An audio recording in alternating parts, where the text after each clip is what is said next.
උදැසන 6යි. මේ ශ්‍රී ලංකා ගුවන් විදුලි සංස්ථාවයි. මෙන්න ප්‍රවෘත්ති. සංස්කරණය හේමන්ත හෙට්ටිගේ. ප්‍රකාශය හිමානන්ද රාජපක්ෂ. ග්‍රාමීය මාර්ග හා ඊට අනුබද්ධිත කෘෂිකාර්මික සේවා සංවර්ධනයට ලෝක බැංකුවෙන් ශ්‍රී ලංකාවට ඇමරිකානු ඩොලර් කෝටි 50ක්. ඉදිරිදී දුම්රිය සේවයේ වෙනස්කම් රැසක්. නව ධීවර පනතක් කෙටුම්පත් කෙරේ. වයස අවුරුදු 20-30 අතර තරුණ ප්‍රජාවගෙන් 54%කට පළමු මාත්‍රාව එන්නත් කර අවසන්. බ්‍රසීල ජනාධිපතිවරයාට ජනතා විරෝධය. පන්දුවාර 2020 ක්‍රිකට් තරඟාවලියකට සහභාගී වීම සඳහා ශ්‍රී ලංකා කණ්ඩායම අද ඕමානය බලා. මෙරට ග්‍රාමීය මාර්ග හා ඊට අනුබද්ධිත කෘෂිකාර්මික සේවා සංවර්ධනය සඳහා ලෝක බැංකුව ශ්‍රී ලංකාවට ඇමරිකානු ඩොලර් කෝටි 50ක් පිරිනමයි. ජනාධිපති ගෝඨාභය රාජපක්ෂ මැතිතුමාගේ සෞභාග්‍යයේ දැක්ම ප්‍රතිපත්ති ප්‍රකාශනයේ සඳහන් මාර්ග කිලෝමීටර් ලක්ෂයක් සංවර්ධනය කිරීමේ වැඩසටහන ලෝක බැංකුවේ ඇගීමට ලක්ව තිබේ. මෙම මුදල් සමස්ත දිවයිනම ආවරණය වන පරිදි මාර්ග කිලෝමීටර් 3000ක් සංවර්ධනය සඳහා යොදවන බව අමාත්‍ය ජොන්ස්ටන් ප්‍රනාන්දු මහතා කියයි. ඊට අමතරව ග්‍රාමීය කෘෂිකාර්මික භෝගයක් රැස් කිරීමේ හා භෝග ගබඩා කිරීමේ මධ්‍යස්ථානද ඉදිකිරීමට අපේක්ෂා කෙරේ.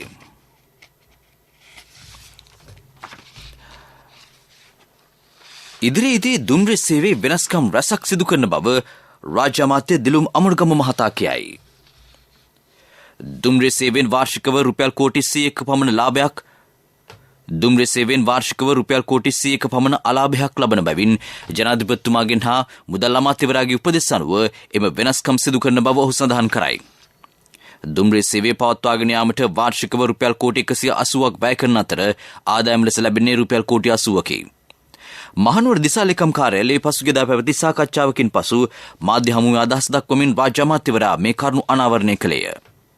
ඉදිරියේදී දුම්රිය භාණ්ඩ ප්‍රවාහනාංශය වැඩි දියුණු කිරීම කෙරෙහි විශේෂ අවධානය යොමු වී තිබේ. එහිදී වැඩි බරක් සහිත මැදිරි වැඩි සංඛ්‍යාවක් සහිත දුම්රිය ධාවනය කළ හැකි ලෙස මාර්ග පිළිසකර කෙරේ. මේ වසර අවසානයේ වන විට සුපභෝගී දුම්රිය 2ක් ආනයනය කිරීමට නියමිතයි. ඉන් එකක් කොළඹ හා මහනුවර අතර ධාවනයට එක් කෙරේ. පවතින ධීවර පනත වෙනුවට නව පනතක් කෙටුම්පත් කෙරේ. පවතින පනතේ පවතින අඩුපාඩු හේතුවෙන් GSP+ බදු සහනය ලබා ගැනීමේදී මතුවන ගැටලු පිළිබඳව යුරෝපා සංගමයේ රටවල නීති අංශ පෙන්වා දී ඇතැයි ධීවර අමාත්‍යාංශය කියයි. කෙටුම්පත් කළ නව ධීවර පනත පිළිබඳ සාකච්ඡාවක් අමාත්‍ය ඩග්ලස් දේවානන්දා මහතාගේ ප්‍රධානත්වයෙන් අමාත්‍යාංශයේදී පසුගියදා පැවැත්විණි. දැනට පවතින පනතට අනුව නීති උල්ලංඝනය කරන ධීවරයන්ට දෙන දඩුවම් සම්බන්ධයෙන් මෙන්ම ඒවායේ ඇති අඩුපාඩු පිළිබඳව එහිදී සාකච්ඡා කෙරිණි. එම අඩුපාඩු සකස් කර සංශෝධන සහිතව නව පනත හැකි ඉක්මනින් පාර්ලිමේන්තුවට ඉදිරිපත් කරන්නයි අමාත්‍යවරයා අමාත්‍යාංශයේ ලේකම්වරයාට උපදෙස් දුන්නේය. ඉන් අනතුරුව ඒ යුරෝපා සංගමයේ සමාජික රටවලටද යැවීමට නියමිතයි. ලබන වසර සඳහා වන විසර්ජන පනත් කෙටුම්පත ලබන සතියේ පාර්ලිමේන්තුවට ඉදිරිපත් කෙරේ. සභානායක අමාත්‍ය දිනේෂ් ගුණවර්ධන මහතා කතානායක බහින්දයාප අබේවර්ධන මහතාගේ ප්‍රධානත්වයෙන් පසුගියදා රැස් වූ පාර්ලිමේන්තු කටයුතු පිළිබඳ කාරක සභාවට ඒ බව දැනුම් දුන්නේය. පාර්ලිමේන්තුව හෙට සිට පුරා දින 5ක් රැස් වෙයි. හෙට සම්පූර්ණ දිනය වාචික පිළිතුරු අපේක්ෂා කරන ප්‍රශ්න සඳහා විශේෂ පාර්ලිමේන්තු රැස්වීම් දිනයක් ලෙස වෙන් කර ඇතැයි පාර්ලිමේන්තුවේ බහලේකම් ධම්මික දසනායක මහතා පැවසීය. මේ ප්‍රවෘත්ති ප්‍රකාශය ශ්‍රී ලංකා ගුවන් විදුලි සංස්ථාවෙන්. ශ්‍රී ලංකා ඉන්ෂුරන්ස් පියකුමෙන් මවකමෙන්.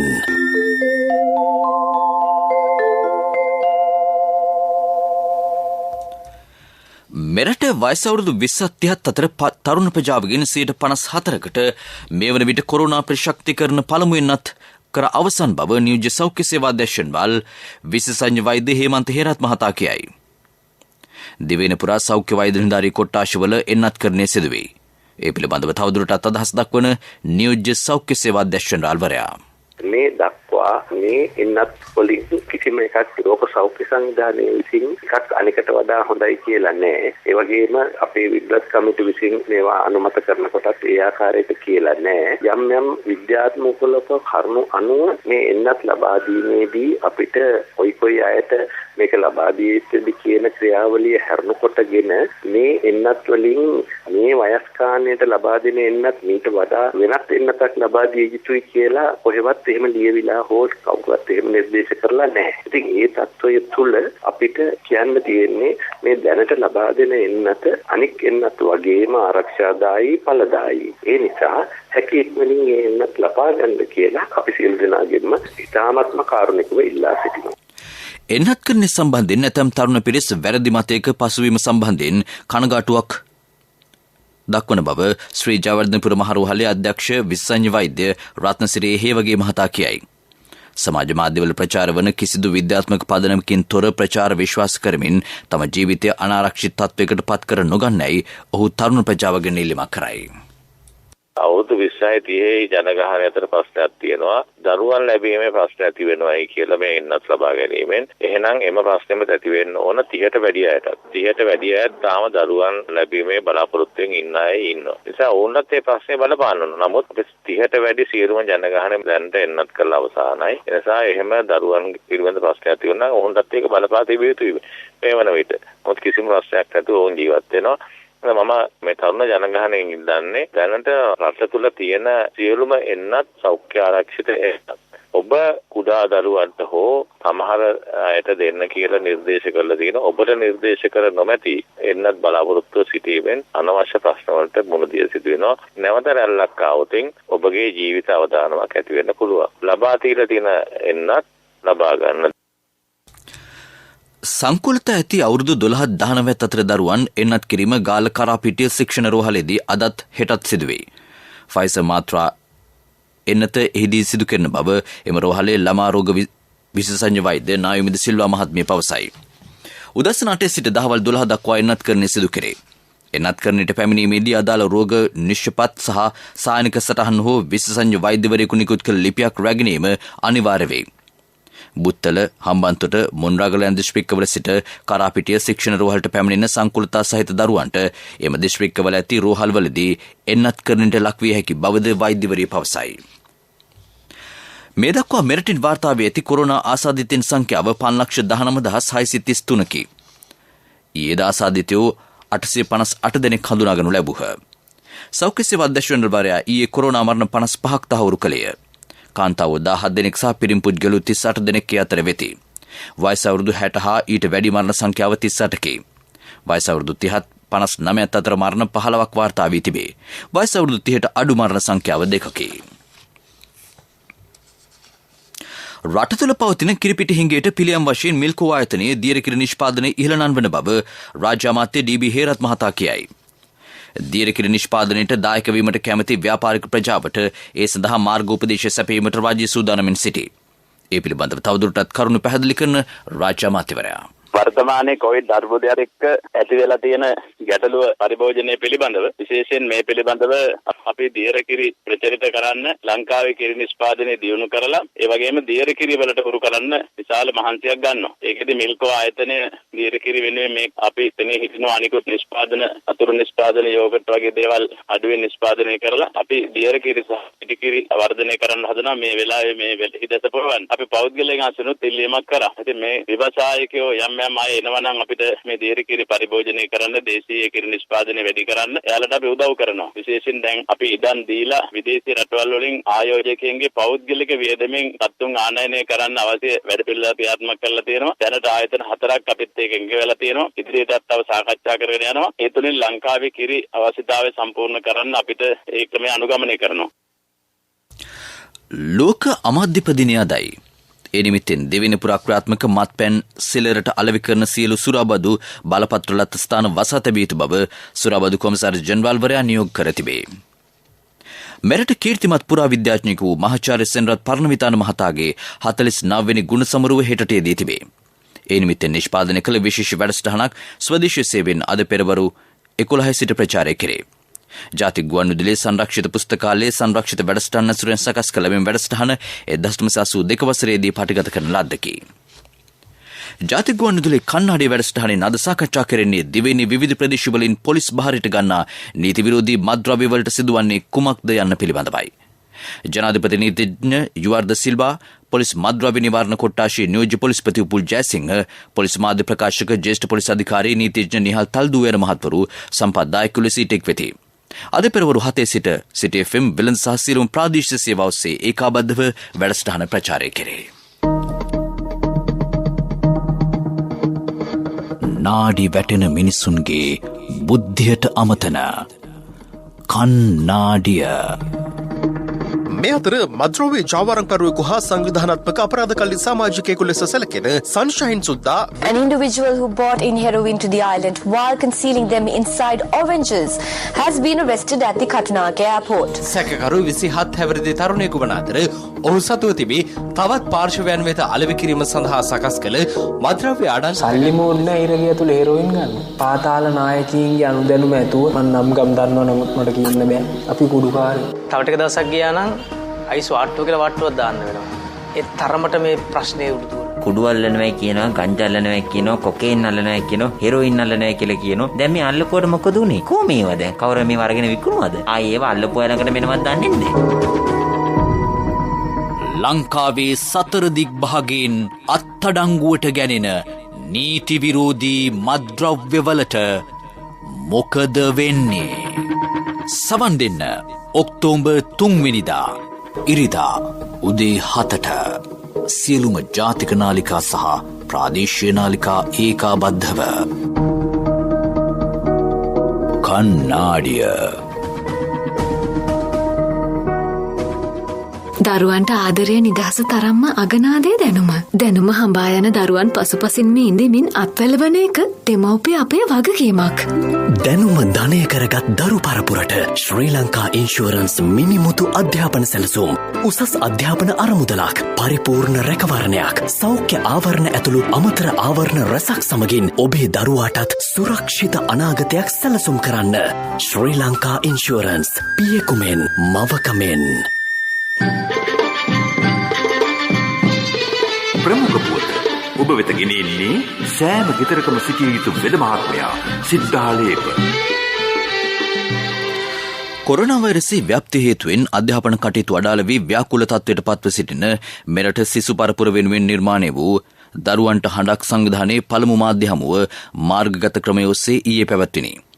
මහාචාර්ය අතුල සුමතිපාල මහතා එහි ප්‍රධානත්වය දැරිය. එහිදී ඔහු පැවසුවේ විභාග කේන්ද්‍රීය අධ්‍යාපන රටාවෙන් බැහැරව ළමා මනස සුවපත් කිරීමේ ක්‍රමවේදයක් පාසල්වල පළමුව ආරම්භ කළ යුතු බවයි. එම වැඩපිළිවෙල දීප ව්‍යාප්ත මට්ටමින් ක්‍රියාත්මක කළ යුතු යන්න මාධ්‍ය හමුවට එක් වූ විද්වත් වූ බහුතරයක් අදහස් පළ කළේය. පාසල් යළිත් ආරම්භ නොකිරීම මෙන්ම විෂය නිර්දේශය සම්පූර්ණ නොකර විභාග පැවැත්වීම සම්බන්ධයෙන් සමස්ත සිසු පරපුර දැඩි ව්‍යාකූල තත්ත්වයකට පත්ව සිටින බව මාධ්‍ය හමුවට සහභාගී වූ අපොස උසස් පෙළ විභාගයට පෙනී සිටින සිසුවෙක් පැවසිය. ඒ පිළිබඳව අධ්‍යාපන අමාත්‍යාංශයේ බලධාරීන් දැනුම්මත් කර ඉදිරි ක්‍රියාමාර්ග පිළිබඳව සාකච්ඡා කිරීමට අපේක්ෂා කරන බව දරුවන්ට හඬක් සංවිධානයේ නිර්මාතෘ මහාචාර්ය අතුල ද සිල්වා මහතා පැවසිය. මනෝවෛද්‍යවරු, ළමයින් පිළිබඳ විශේෂඥ වෛද්‍යවරු, විද්වත්තු හා මාධ්‍යවේදීහු ඇතුළු විශාල පිරිසක් මාර්ගගත ක්‍රමය ඔස්සේ මාධ්‍ය හමුවට එක්ව සිටියහ. ප්‍රමුඛතම පුවත ඔබ වෙත ගෙන ආවේ සිද්ධාලේප ලක්පියාව. ශක්තියේ හඬ අවධානය පිණිසයි. තමන් නිපදවන පැංගිරි තෙල් සාධාරණ මිලකට අලෙවි කරගත නොහැකි වීම ඇතැයි පනාමුර ප්‍රදේශයේ වගාකරුවෝ පවසති. මේ වන විට පැංගිරි තෙල් බෝතලයක මිල රුපියල් 2000කි. ඇතැම් ස්ථානවල එම මිලටද අලෙවි කරගත නොහැකි බව ඔවුහු පවසති. ප්‍රදේශයේ පැංගිරි වගාබිම් අක්කර 100 ගණනක් මේ වන විට වනගත වෙමින් පවතී. තෙල් සිදින බොයිලර් වසා දමා තිබේ. අපනයන නිෂ්පාදනයක් වන පැංගිරි තෙල් සඳහා අපනයන වෙළඳපළක් සකස් කරමින් විනාශ වෙමින් පැවති පැංගිරි කර්මාන්තය යලි ගොඩ ගැනීමට අවශ්‍ය ක්‍රියාමාර්ග ගන්නයි පැංගිරි නිෂ්පාදන කර්මාන්තයේ නිරත පිරිස් බලධාරීන්ගෙන් ඉල්ලා සිටිති. විදෙස් පුවත්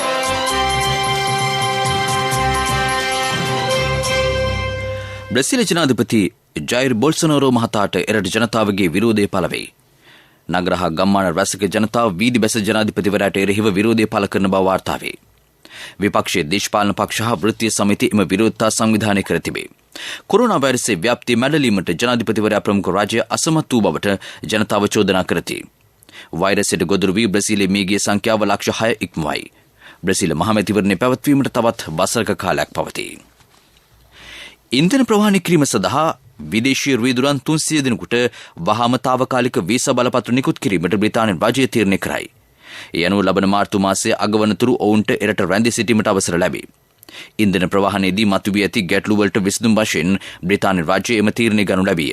ඊට අමතරව අත්‍යවශ්‍ය ආහාර ද්‍රව්‍ය ප්‍රවාහනය කරන රියදුරන් 4700 දෙනෙකුගේ වීසා බලපත්‍ර ලබන පෙබරවාරි මාසයේ වනතුරු දීර්ඝ කෙරේ.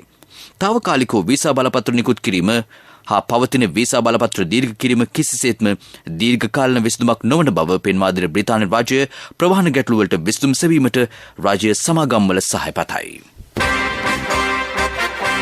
තිරසර සංවර්ධනයක පුවත් සම්පින්ඩනය සංවර්ධන පුවත්. දේශගුණික සුහුරු වාර කෘෂිකාර්මික ව්‍යාපෘතිය මගින් හම්බන්තොට දිස්ත්‍රික්කයේ පැරණි වැව් 12ක් හා එම වැව් ආශ්‍රිත ගම්මාන සංවර්ධනය කිරීමේ වැඩසටහනක් දැන් ආරම්භ කර තිබේ. හම්බන්තොට බෝන්දල ජාතික වනෝද්‍යානයට යාබදව පිහිටි ඌරණීය වැව සහ ලුණුගම්බිහිර ප්‍රාදේශීය ලේකම් කොට්ටාශයේ පැරණි වැව් 11ක් සහ ඒ ආශ්‍රිත ගම්මාන සංවර්ධනය කරන බව දේශගුණික සුහුරු වාරි හා කෘෂිකාර්මික ව්‍යාපෘතිය අධ්‍යක්ෂ MSK සුවදාරච්චි මහතා ජාතික ගුවන්විදුලියට පැවසිය. පැරණි ගොවි ගම්මාන 12ක පදිංචි ගොවි පවුල් 520කට පමණ මෙම වැඩසටහනින් සෙත සැලසේ. ක්‍රීඩා පුවත්. තරඟ දෙකකින් සමන්විත පන්දුවාර 2020 ක්‍රිකට් තරඟාවලියකට සහභාගී වීම සඳහා ශ්‍රී ලංකා කණ්ඩායම අද ඕමානයේ බලා පිටත් වෙයි. තරඟ දෙක ලබන අඟහරුවාදා හා බ්‍රහස්පතින්දා පැවැත්වීමට නියමිතයි. එක්සත් අරබ් එමිරාජ්‍යයේ පැවැත්වෙන පන්දුවාර 2020 ක්‍රිකට් තරඟාවලියට පෙර ශ්‍රී ලංකා කණ්ඩායම සහභාගී වන අවසන් තරඟාවලිය මෙයයි.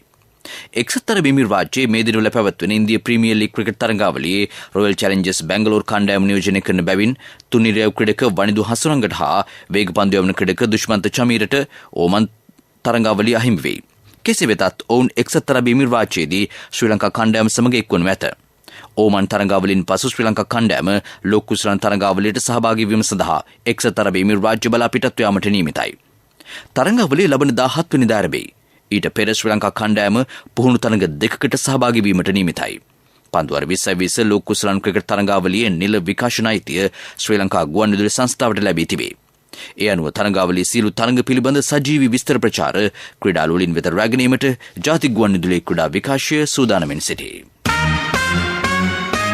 ව්‍යාපාරික පුවත් ඔබ වෙත ගෙන එන්නේ NSB සල්ලි එහෙන් තෑගි මෙහෙන් ස්වර්ණ ජයන්ති වාසනා ජයග්‍රාහකයා ඔබද. පොල් නිෂ්පාදන අපනයනින් පසුගිය වසරේදී රුපියල් කෝටි 12,200 ආදායමක් උපයාගෙන තැයි වැවිලි කර්මාන්ත අමාත්‍යාංශයේ සංවර්ධන අධ්‍යක්ෂ සුරේඛා අත්තනායක මහත්මිය කියයි. පොල් කෙන්දි ආශ්‍රිත නිෂ්පාදන වලින් රුපියල් කෝටි 3,300 ආදායමක්ද පොල් කටු ආශ්‍රිත රුපියල් කෝටි 2,000 ආදායමක්ද උපයාගෙන තිබේ. පොල් නිෂ්පාදන බහුතරයක් අපනයනයේ ඉලක්ක කර සිදු කරන බවද අධ්‍යක්ෂවරයා සඳහන් කළාය. දේශීය වෙළඳපොළට පොල් කිරි නිෂ්පාදනය කෙරේ. ව්‍යාපාරික පුවත් ඔබ වෙත ගෙන ආවේ NSB සල්ලි එහෙන් තෑගි මෙහෙන් ස්වර්ණ ජයන්ති වාසනා ජයග්‍රාහකයා ඔබද. NSB ස්වර්ණ ජයන්තිය වෙනුවෙන් සුපිරි ජයග්‍රාහකයාට රන් පවුන් 50ක්, දෙවැනි ජයග්‍රාහකින් 10 දෙනාට ස්කූටර්, දෙවැනි ජයග්‍රාහකින් 10 දෙනාට iPhone, සිව්වැනි ජයග්‍රාහකින් 29 දෙනාට මවුන්ටන් බයික් 2021 ඔක්තෝබර් 1 වෙනිදා සිට 2022 සැප්තැම්බර් 30 දක්වා NSB Youth Trust හරහා අවමය මාසිකව ඇමරිකානු ඩොලර් 100ක් හෝ ඊට සමාන ඕනෑම විදේශ මුදලක් මාස 6ක් නොකඩවා එවන්න. ආර්ථික පුවත් ආවරණය යුතුකම් වගකීම් එක්ක සල්ලි ඉතුරු කරන්න ලේසි නෑ. ඔබේ ස්ථාවර තැන්පතට ආකර්ශනීය පොලියක් හා ආරක්ෂාවක් දෙන්න අපි පොරොන්දු වෙන්නේ ඒකයි. LOLC Finance ස්ථාවර තැන්පතු ඉතිරිය උතුරන්න. 2001 දෙසැම්බර් 13 වෙනි දින නීතිගත කරන ලද LOLC Finance PLC ICRA Lanka limited වෙතින් SLA ස්ථාවර ශ්‍රේණිය ලබා ඇත. 2011 අංක 42 දරන මුදල් ව්‍යාපාර පනත යටතේ ශ්‍රී ලංකා මහ බැංකුවේ මුදල් මණ්ඩලය වෙතින් බලපත්‍රලාභී මුදල් සමාගමකි.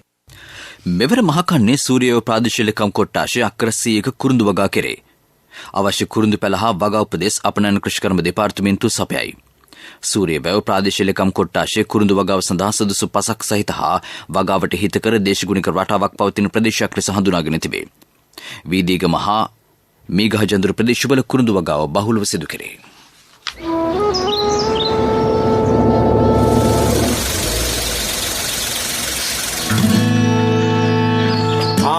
මේ බිමල් පුතානේ හරි ගිහිල්ලා අලුත් කාර්යයකුත් අරගෙන හරි ගියේ හරි තැනට ගිය හින්දා මාමා LOLC එකේ ලීසින් කරේ මාත් හරියන්න කියලා හරි තැනටම යන්න ඕනේ. LOLC ෆයිනෑන්ස් හරියන්න හරිම තැන. වැඩි විස්තර සඳහා 0115 715 555 අමතන්න.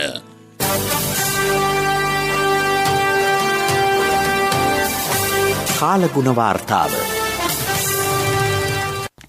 බස්නාහිර සබරගමුව සහ වයම් පළාත්වලත් ගාල්ල සහ මාත්‍ර දෘෂ්ටිකවලත් වෙටින් වෙට වැසී ඇතිවන බව කාලගුණ විද්‍යා දෙපාර්තමේන්තුව නිවේදනය කරයි. සෙසු ප්‍රදේශවල රාත්‍රී කාලයේ තැනින් තැන වැසි හෝ ගෙගුරුම් සහිත වැසි ඇතිවේ. ගෙගුරුම් සහිත වැසි පවතින විට తాවකාලිකව තද සුළං සහ අකුණු ඇතිවන බැවින් අනතුරු අවම කර ගැනීමට අවධානය යොමු කරන්නයි එම දෙපාර්තමේන්තුවේ ජනතාවට දන්වා සිටී. දැන් දවසේ සටහන.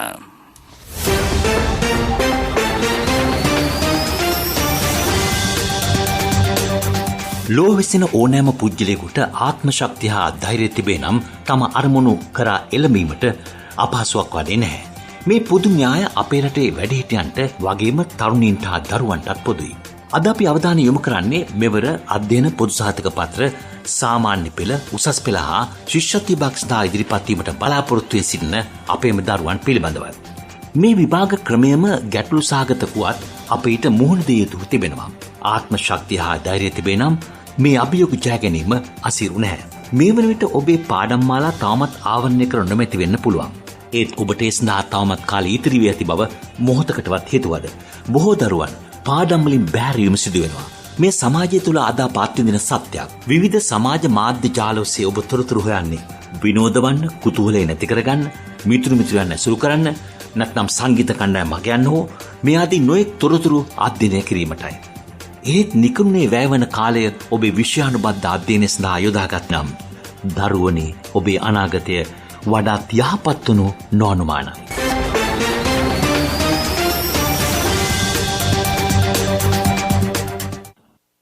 ප්‍රවෘත්ති කිරීමට යලි සිරස්තල ග්‍රාමීය මාර්ග හා ඊට අනුබද්ධිත කෘෂිකාර්මික සේවා සංවර්ධනයට ලෝක බැංකුවෙන් ශ්‍රී ලංකාවට ඇමරිකානු ඩොලර් කෝටි 50ක්. ඉදිරියේදී දුම්රිය සේවයේ වෙනස්කම් රැසක්. නව දීවර පනතක් කෙටුම්පත් කෙරේ. වයස අවුරුදු 20 අතර තරුණ ප්‍රජාවකින් 54%කට පළමු මාත්‍රාව එන්නත් කර අවසන්. බ්‍රසීල ජනාධිපතිවරයාට ජනතා විරෝධය. පන්දුවර 2020 ක්‍රිකට් තරඟාවලියකට සහභාගී වීම සඳහා ශ්‍රී ලංකා කණ්ඩායම අද ඕමානයට. අපගේ මීළඟ ප්‍රධාන ප්‍රවෘත්ති ප්‍රකාශය දහවල් 12:45ට බලාපොරොත්තු වන්න. උදෑසන ප්‍රවෘත්ති මින් සමාප්තයි.